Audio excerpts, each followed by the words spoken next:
اور اللہ تعالیٰ نے انسانوں کو اس چیز کی طرف متوجہ کیا کہ انسان ہمیشہ اس بات کا خیال رکھے کہ اس کی شخصیت سے بلا کسی وجہ کے لوگوں کو نفرت پیدا نہ ہو۔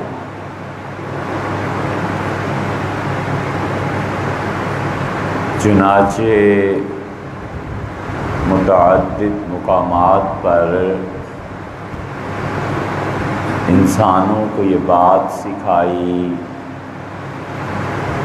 کہ تم ایک دوسرے کے بھائی اور خیر خواہ بن کے رہو، اور بہت مشہور آیت کریمہ ہے، آپ نے یقیناً سنی ہوگی کہ اللہ نے فرمایا کہ انما المؤمنون اخوہ، اور یقیناً ایمان والے آپس میں ایک دوسرے کے بھائی ہیں۔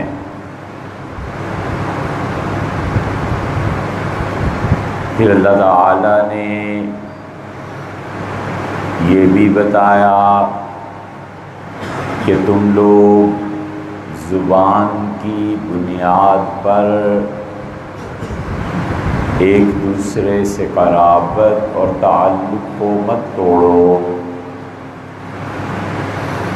وَمِنْ آیَاتِهِ، اور اللہ کے ہونے کے دلائل میں سے ایک دلیل یہ بھی ہے کہ اختلاف السنتکم، کہ اللہ نے تمہارے درمیان زبانوں کا اختلاف رکھا ہے۔ کوئی آدمی فارسی بولتا ہے، کوئی اردو بولتا ہے، اور کوئی آدمی عربی بولتا ہے اور انگلش اور ترکی بولتا ہے۔ اللہ نے دعوت دی کہ تم سوچو یہ زبانیں کیوں مختلف ہو گئیں۔ اللہ نے ہر ایک کو اس کی بولی سکھا دی۔ پھر اللہ تعالیٰ نے اس بات کی طرف بھی دعوت دی کہ لوگ بنیادی طور پہ دو وحدتوں میں مجتمع ہیں۔ اللہ تعالیٰ نے بتایا کہ تم سب کے سب لوگ ایک تو میرے بندے ہو، اور رسول اللہ صلی اللہ علیہ وسلم نے اپنے آخری خطبے میں یہ بات بڑی وضاحت سے ارشاد فرمائی کہ تم سب کے سب اللہ ہی کے بندے ہو۔ اور تہجد کی دعاؤں میں ایک دعا رسول اللہ صلی اللہ علیہ وسلم کی آئی ہے، اور آپ اللہ سے مانگتے تھے، اللہ کی حمد و ثنا بیان کرتے تھے۔ چنانچہ ایک دن آپ پر اس بات کا غلبہ ہوا کہ اللہ کے سامنے قسم کھائیں۔ نبی علیہ السلام ویسے بھی بنیادی طور پہ سچائی پہ مبنی باتیں کرتا ہے، سچا آدمی،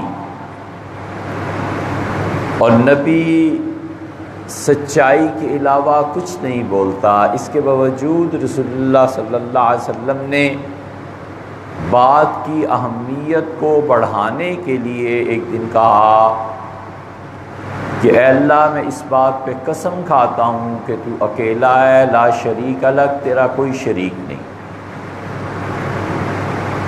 اور میں اس پہ بھی قسم کھاتا ہوں کہ میں تیرا ہی بھیجا ہوا ہوں۔ وَأَنَّ الْجَنَّةَ حَقٌّ، اور اللہ میں اس پہ قسم کھاتا ہوں کہ یقیناً جنت ہے۔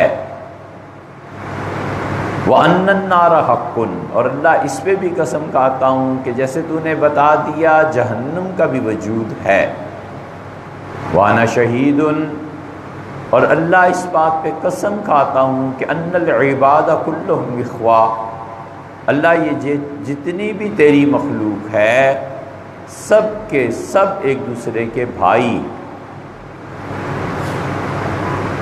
اسی لیے اللہ اس کی طرف بھی توجہ دلاتا ہے اور کہتا ہے کہ یہ جو شادی، بندھن، سنجوگ، رشتے، یہ سب کے سب اللہ کے ہاں وزن رکھتے ہیں۔ اور اللہ تعالیٰ نے فرمایا کہ وَجَعَلَ بَيْنَكُمْ مَوَدَّةً وَرَحْمَةً، اور اللہ تم میں محبتوں کو پیدا کرتا ہے، اور خدا تمہارے درمیان ایک دوسرے پہ ترس، نرمی، رحمت کے ساتھ ایک دوسرے کا خیال رکھنا، اس کو پیدا کرتا ہے۔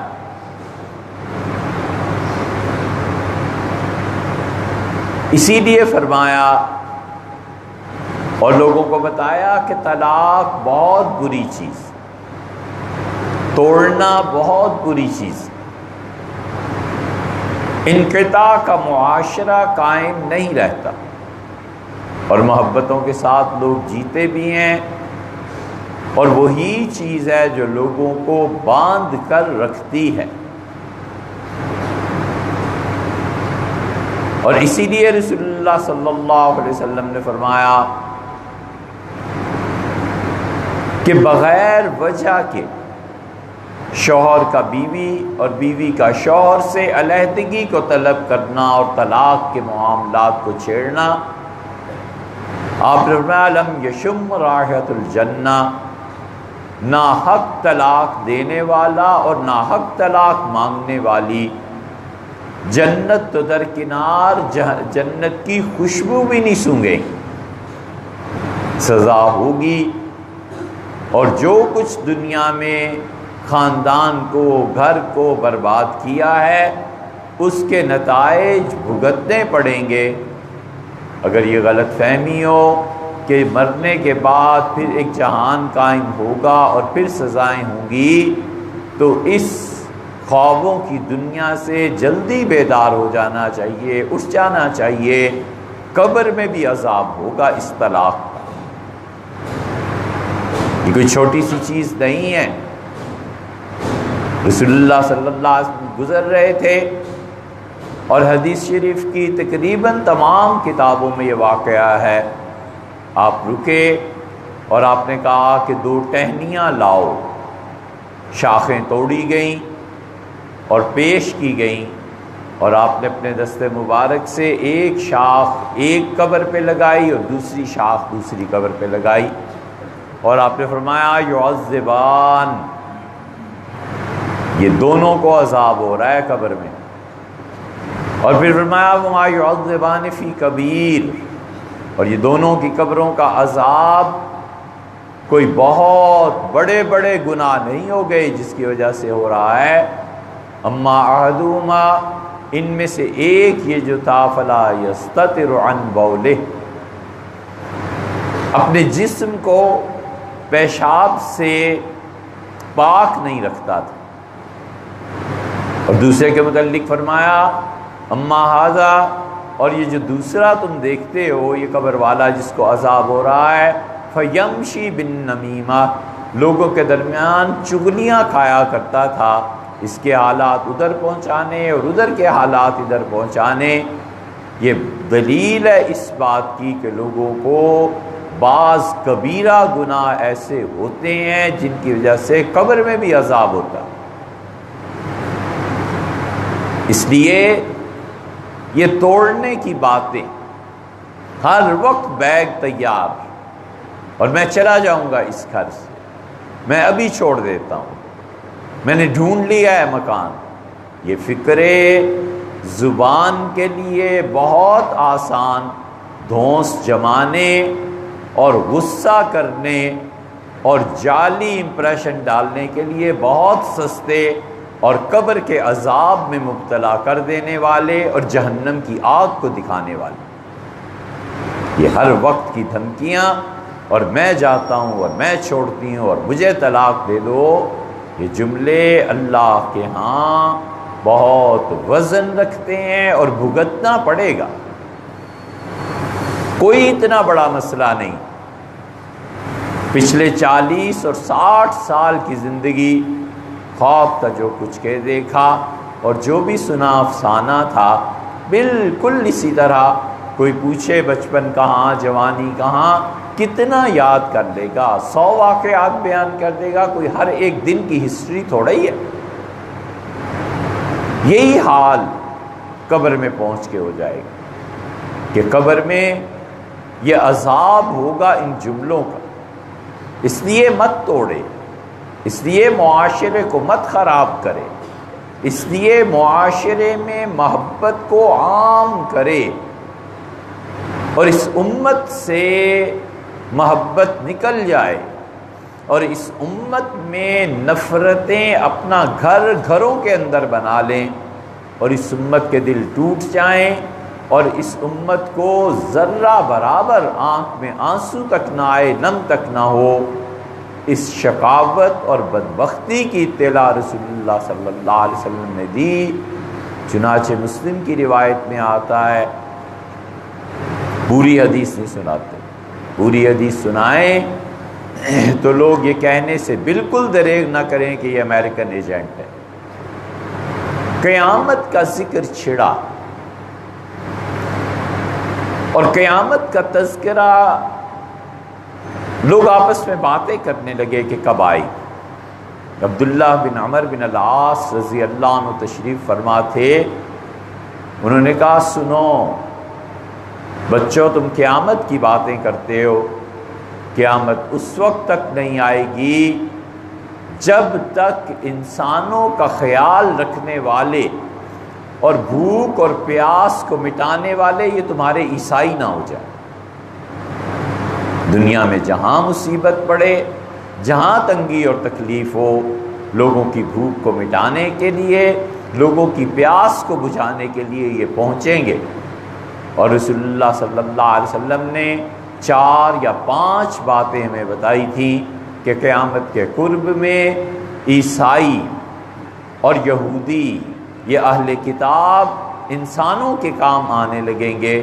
اور دوسرا پہلو اس کا وہ یہ ہے کہ اگرچہ بربادی کا سبب بھی یہی بنیں گے اور یہی لوگوں کو خراب بھی کریں گے، مگر عمومی طور پر عوام کا مزاج یہ ہوگا کہ یار بھائی ہیں، حکومتیں اور سیاست یہ حکمران جانے، ہمیں تو ایک دوسرے کا خیال رکھنا ہے اور محبت کے جذبے سے ایک دوسرے کے قریب رہنا ہے. یہ ساری باتیں اگر بیان کریں تو لوگ کہتے ہیں انگریزوں کے پٹھو اور ایجنٹ بنے. حالانکہ رسول اللہ صلی اللہ علیہ وسلم نے بتایا تھا کہ انسانوں پر جب عمومی مصائب آئیں گے، زلزلے آئیں گے، سیلاب آئیں گے اور اس قسم کی آفات آئیں گی اور قحط بڑھ جائے گا اور پانی کی کمی ہو جائے گی، تو اس وقت دنیا کے کام یہ عیسائی آئیں گے اور وہ ان چیزوں کو مٹائیں گے. گھر جا کر مسلم کو کھولو اور عبداللہ بن عمر بن العاص رضی اللہ عنہما کی روایات کو دیکھو، سب پتہ چل جائے. اسی لیے حضرت رسالت پناہ صلی اللہ علیہ وسلم نے بتایا کہ غیر منقسم 2 وحدتوں میں تم اکٹھے ہو. ایک یہ بتایا کہ تم سب کا پروردگار اللہ ہے، اور دوسرے یہ بتایا کہ دیکھو تم سب کے سب آدم علیہ السلام کی اولاد ہو، اور حضرت آدم علیہ السلام مٹی سے بنائے گئے. اللہ نے ہوا سے نہیں بنایا، اللہ نے انہیں آگ سے نہیں بنایا، اللہ نے انہیں پانی سے نہیں بنایا، اللہ نے مٹی سے بنایا تاکہ انسان کو اپنی اصل یاد رہے کہ بہرحال اس مٹی میں مل جانا ہے. اور مٹی میں اللہ نے دونوں تاثیرات رکھ دی. مٹی زندگی کو جنم بھی دیتی ہے اور مٹی زندگی کو ختم کر کے اپنے ساتھ مٹی میں ملا بھی دیتی. اس لیے آدمی سوچے کہ اس کا فریضہ کیا ہے، اختلاف یا محبتیں، اختلاف کے باوجود محبتوں کو قائم رکھنا، اختلاف کے باوجود ایک دوسرے کو برداشت کرنا، اختلافات کے باوجود چھوٹے اور بڑے کی تمیز اور ادب کو قائم رکھنا، یہ بہت بڑی چیز ہے۔ سیدنا علی رضی اللہ عنہ کسی بات پہ ناراض ہو گئے اور بیٹے سیدنا حسن رضی اللہ عنہ سے ناراض ہوئے۔ اگر ہم روایت کو بھول نہیں رہے تو غالباً یہی دو حضرات تھے، اور سیدنا علی رضی اللہ عنہ اٹھ کے چل پڑے۔ ہوا یہ تھا کہ حضرت عمر رضی اللہ عنہ نے نکاح کا پیغام بھیجا سیدنا علی رضی اللہ عنہ۔ یہ ایک مستقل چیز ہے جس پہ آج تک لوگوں نے لکھا نہیں کہ امیر المومنین سیدنا عمر رضی اللہ عنہ اتنے بڑے آدمی اور بشارت اور جنتی اور رسالت مآب صلی اللہ علیہ وسلم کا کہہ دینا، اس کے باوجود چھوٹی چھوٹی چیزوں میں دیکھتے رہتے تھے کہ کہاں اللہ نے مغفرت کا وعدہ فرمایا، کہاں اللہ نے بخش دینے کا، تاکہ قیامت کی سختی سے اپنے آپ کو محفوظ رکھا جائے۔ ہر بات کی کوشش کرتے تھے کہ میرا حصہ اس میں پڑ جائے، اللہ کی گرفت سے میں کسی طرح بچ جاؤں۔ ایک دن تشریف لائے اور کہا کہ علی، آپ جانتے ہیں نا کہ رسول اللہ صلی اللہ علیہ وسلم نے ارشاد فرمایا تھا کہ قیامت میں لوگوں کو ان کا نسب کام نہیں دے گا، ہاں میری اولاد، جس کا تعلق میری اولاد سے ہوگا قیامت میں اس کے کام آؤں گا، اللہ کے ہاں سفارش کروں۔ سیدنا عمر رضی اللہ عنہ رشتے کے اعتبار سے رسول اللہ صلی اللہ علیہ وسلم کے سسر ہیں، بڑا رشتہ ہے۔ اس کے باوجود کہا کہ علی، جو آپ کی بیٹی صاحبزادی صاحبہ سے رضی اللہ عنہا، ان سے میرا نکاح کر دو۔ اور پھر سیدنا عمر رضی اللہ عنہ نے یہ اعلان بھی کیا، انہوں نے کہا عمر زندگی کے اس حصے میں پہنچ گیا کہ اب نکاح کی ضرورت نہیں رہی، لیکن لوگوں، میں رسول اللہ صلی اللہ علیہ وسلم کی رشتہ داری میں پیوند لگانا چاہتا ہوں، قیامت میں ممکن ہے نبی کریم صلی اللہ علیہ وسلم میری شفاعت اللہ سے کر۔ سیدنا علی رضی اللہ عنہ نے کہا میں کر دوں، اور جب نکاح کا موقع آیا تو انہوں نے سیدنا حسن رضی اللہ عنہ سے کہا کہ تم کھڑے ہو حسن، نکاح کا خطبہ پڑھو اور اپنی بہن کی شادی امیر المومنین سے کرو۔ سیدنا حسن رضی اللہ عنہ کو یہ رشتہ پوری طرح قبول نہیں تھا، وہ چل پڑے، انہوں نے کہا کہ میں تو اس نکاح کو نہیں پڑھا رہا۔ سیدنا علی رضی اللہ عنہ اٹھے اور چل پڑے، اور سیدنا حسن رضی اللہ عنہ نے پکڑ لیا، چمٹ گئے اور کہا کہ والد، آپ کو چھوڑا بھی تو نہیں جا سکتا، آپ کو کیسے جانے دیا جا سکتا، جو آپ فرمائیں۔ سیدنا علی رضی اللہ عنہ چپ ہو گئے اور صاحبزادی صاحبہ کا نکاح خود پڑھا دیا۔ اس کی رعایت کی کہ بڑا بیٹا ہے، حسن ہے، نہیں مانتا، چلو اس کی بھی بات رہ جائے، اور خود نکاح بھی پڑھا دیا۔ یہ اس طرح کی رشتہ داریاں ہوتی ہیں کہ ناگوار امور کے باوجود ایک دوسرے سے مل کے رہنا اور ایک دوسرے کے معائب پر پردہ ڈالنا، ایک دوسرے کی بات کو برداشت کر لینا، یہ کوئی طریقہ نہیں ہے کہ انسان انقطاع کی دھمکیوں پہ اتر آئے اور انسان چیزوں کا اعلان کرنے لگے کہ میں اس خاندان، اس معاشرے، ان کے ساتھ نہیں ہوں، ان کے ساتھ نہیں ہوں۔ ہوگا کیا سوائے اس کے کہ نفرتوں کو پھیلاؤ، اور سوائے اس کے کہ رشتہ داریوں کو توڑو۔ اس کی سمجھ، یہ جملے اور یہ انقطاع کبھی کبھی 20 سال کے بعد اپنا اثر ظاہر کرتا ہے۔ حضرت رسالت پناہ صلی اللہ علیہ وسلم نے اسی کی طرف اشارہ فرمایا تھا اور کہا ماں بچے کو دودھ پلانے سے بچتی ہے تاکہ اس کا حسن قائم رہے، اس کی جوانی قائم رہے، اور آپ نے فرمایا تم جانتے ہو اس کا بیٹا 18 سال کے بعد گھوڑے پہ جم کے سواری نہیں کر سکتا، گھوڑے پہ جم کے بیٹھ نہیں سکتا، یہ اس ماں کے دودھ کا اثر ہے جس سے یہ کمزوری پیدا کی۔ اس لیے یہ توڑ کی چیزیں، یہ لوگوں کو ایک دوسرے سے متنفر کرنے کی چیزیں 20-25 سال بعد ظاہر ہوتی ہیں، اور پھر خیال آتا ہے کہ میری بہن، اس کی بیٹی کاش میری بہو بن جاتی، بھائی کا بیٹا اتنا اچھا ہو گیا، اس عہدے پہ پہنچ گیا۔ اب تو لوگ یہی دیکھتے ہیں نا، کاش داماد بن جاتا، لیکن وہ زبان سے جو آگ برسائی تھی اور بھسم کر کے رکھ دیا تھا رشتہ داریوں کو، اب آگے ہو رشتے کرو، نتیجہ یہ کہ باہر جانا پڑتا ہے، اور باہر جا کر پھر پوری طرح ایڈجسٹمنٹ نہیں ہونے پاتی۔ خاندانی نظام ختم کرنے کی کوششیں، کسی چھوٹے بڑے کو اپنا بڑا نہ ماننا اور کسی کی بات نہ سننا، یہ سرکشی اور بغاوت دنیا میں ہی تباہ نہیں کرتی، آخرت میں بھی تباہ کرتی۔ مسئلہ آیا، بڑی حویلی ہے، محمد شاہ رنگیلا نے بڑا نیکی کا کام کیا، بہت بڑا کام کیا اس نے، اللہ کے ہاں مغفرت کے لیے، اس کی بخشش کے لیے شاید ایک یہی نیکی کافی۔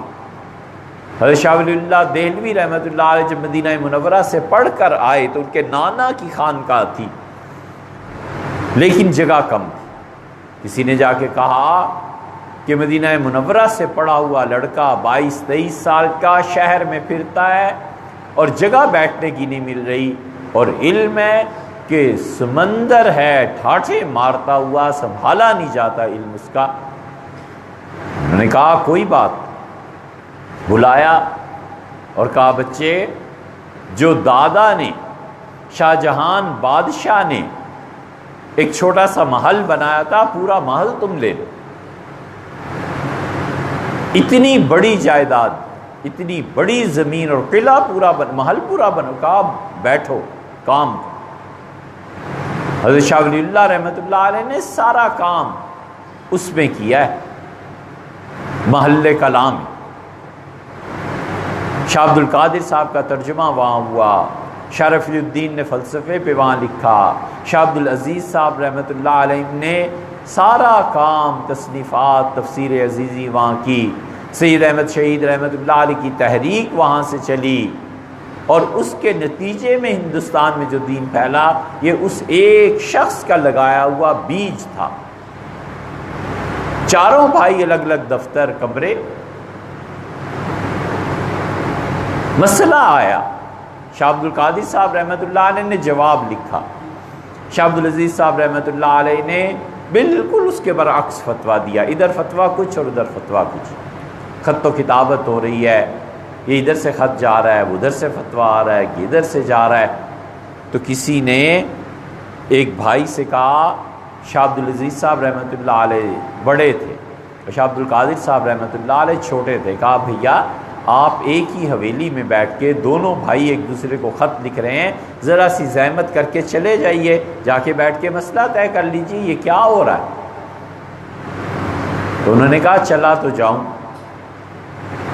اور اللہ نے اتنا کچھ علم میں دیا ہے کہ انشاءاللہ بھائی کو ہرا بھی دوں، لیکن اگر بھائی جان نے یہ کہہ دیا کہ میں یہ کہہ رہا ہوں تو اس کا میرے پاس کوئی جواب نہیں ہے۔ ہمارے خاندان میں اتنی بے ادبی نہیں آئی کہ بھائی کہہ دیں کہ یہ ہوگا اور میں کہوں نہیں ہوگا۔ یہ ادب اور احترام ہے جس کی بنیاد پہ معاشرے جیتے ہیں، جس کی بنیاد پہ معاشرے بنتے ہیں۔ ہمیں نمازیں یاد ہیں، بہت تھوڑوں، روزے یاد آتے ہیں، حج یاد آتا ہے، اس حد تک یاد رہتا ہے کہ کون ٹخنوں سے نیچے شلوار رکھتا ہے اور کون اوپر رکھتا ہے، اس حد تک یاد رہتا ہے کہ ننگے سر نماز پڑھی کہ اوڑھ کے نماز پڑھی۔ کبھی یہ خیال نہیں آتا کہ ہمارا فرض ہے، فرض کے درجے میں یہ بات ثابت ہے کہ ہم مسلمان نان مسلمز، غیر مسلموں کے دل میں اپنی محبت پیدا کریں۔ یہ کوئی فرض نہیں ہے، یہ فرض۔ کہ ہم ان لوگوں کے دلوں میں اپنی محبت کو پیدا کریں، خام خواہ نہ انہیں تنگ کریں، نہ ستائیں، تاکہ اسلام کے قبول کرنے کی زمین تیار، ان تک ہدایت کا پیغام پہنچے اور وہ اسے لینے والے بن جائیں، قبول کرنے والے بن جائیں۔ ہمیں اگر دعوت کا کام کرنا ہے، اور ایک ہی تو کام ہے جو مسلمانوں نے کرنا ہے عالمی سطح پہ، اور وہ یہ کہ ہم اللہ کے دین کی طرف بلاتے رہیں۔ اللہ نے کہا من احسن قولا ممن دعا الی اللہ، اور اس سے زیادہ اچھی بات کس شخص کی ہو سکتی ہے جو لوگوں کو اللہ کی طرف بلاتا ہے، وعمل صالحا، اس کی زندگی پہ غور کرو، وہ خود بھی نیکیاں کرتا رہتا ہے، وقال اننی من المسلمین، اور اس سے فخر ہے، وہ کہتا ہے اللہ کا شکر ہے کہ میں مسلمان۔ اس لیے اچھی بات کہنا، دوسروں کی سننا اور جواب دینا، جواب نہ آتا ہو تو جھوٹ نہ بولنا۔ ہماری نئی نسلیں، ہمارے بچے ایسے ایسے سوال خدا کے متعلق، رسالت کے متعلق کرتے ہیں کہ ان کا جواب دینا پڑ جائے تو دانتوں پسینہ آتا ہے۔ مگر یہ منبر کے وارث نہ یہ پڑھیں، نہ یہ عقلیات پر غور کریں، نہ اس پہ فکر کریں کہ ہم اپنی نسلوں کو کدھر لے جا رہے ہیں۔ اور دوسری طرف وہ پورا میدان کھلا ہے جس میدان پہ اس عمر میں لوگ فریفتہ ہوتے ہیں اور جانیں چھڑک دیتے ہیں، اور اس کے نتیجے میں گمراہی پھیل رہی۔